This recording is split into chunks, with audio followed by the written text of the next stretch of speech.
Now, before President Cyril Ramaphosa of South Africa arrived at the White House for a meeting with Donald Trump, he had said that he was hoping to get something good out of the face-to-face meeting. But instead, he was confronted by the U.S. president about claims of white genocide. The ties between U.S. and South Africa have taken a nosedive during Trump's second term. Ramaphosa said he wanted a reset during the Oval Office meeting, and for several minutes he was doing really well. And then it all changed. Nearly 20 minutes into the meeting, the U.S. president asked the lights to be turned low, and then his aides went on to play a video that he claimed proved genocide is being committed against white people, driving farmers to flee to the United States. We don't care. We can do whatever you want to do. Who are you to tell us whether we can occupy land or not? Can we drop my membership from this useless parliament? Yes, honorable member. Must never be scared to kill. A revolution demands that at some point there must be killing, because the killing is part of a revolutionary act. Well, after that, Trump brandished a sheaf of newspaper cuttings about recent killings in South Africa, saying the country's white farmers have faced death, horrible death. What would you like President Ramaphosa to do about the situation that we've just seen on the screen? I don't know. Look, these are articles over the last few days.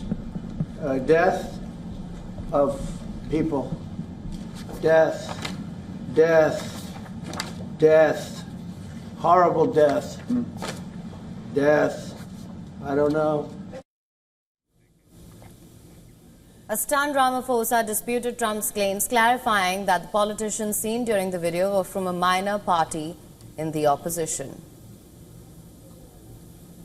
Let me clarify that, because what you saw, the speeches that were being made, one, that is not government policy. We have a multi-party democracy in South Africa that allows people to express themselves, political parties to adhere to various policies, and in many cases, or in some cases, those policies do not go along with government policy. Our government policy is completely against what he was saying, even in the parliament. And they're a small minority party, which is allowed to exist in terms of our constitution.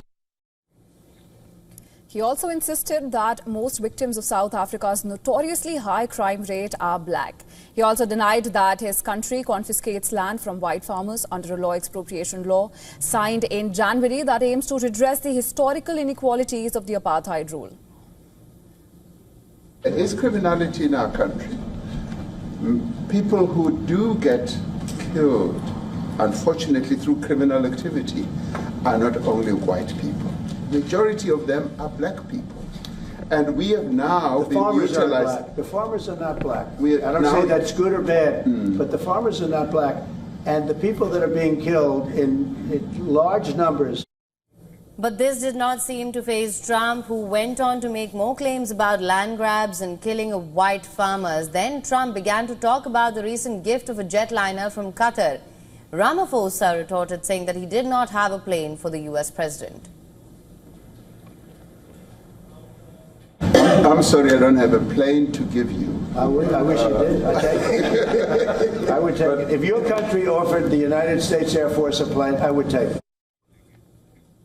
But despite the showdown, Ramaphosa insisted that his visit was a great success. After the meeting, Ramaphosa told journalists that he was positive that there would not be further rupture in US-South Africa relations. So I was rather pleased that there's a firm agreement and undertaking that we're going to continue engaging. So there's no disengagement. For us, that was one of the key outcomes that we had wanted.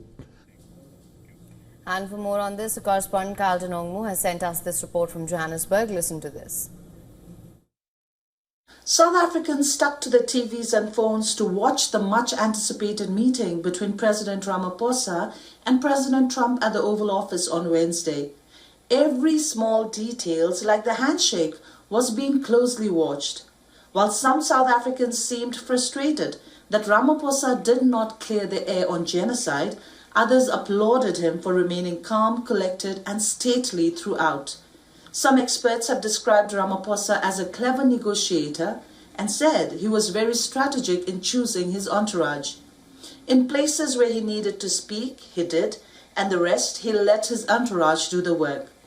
Most South Africans on social media said that Ramaphosa handled the entire situation quite well and even went on to say that they were glad that Trump did not give the floor to his deputy Vance nor Elon Musk.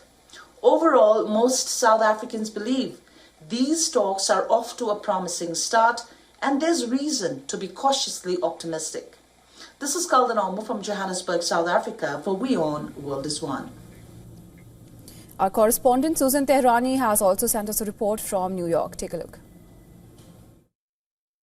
Never a dull moment at this White House, notably in the Oval Office. President Donald Trump's meeting with his South African counterpart sent one clear message, that the United States is not going to stay silent on difficult issues. In a bold move, President Trump raised concerns about land expropriations and the reported killing of white farmers, something most leaders have so far avoided speaking about with the South African leader. By doing so, he underscored his commitment to property rights on the one hand and human rights on the other, even when it's politically sensitive. At the same time, Trump extended a hand on trade and investment and expressed his desire for stronger U.S.-Africa ties, one that it's built on fairness and mutual respect. At first, it appeared that the two leaders were getting along just fine, talking about foreign policy and even focusing on the sport of golf, President Trump's favorite sport.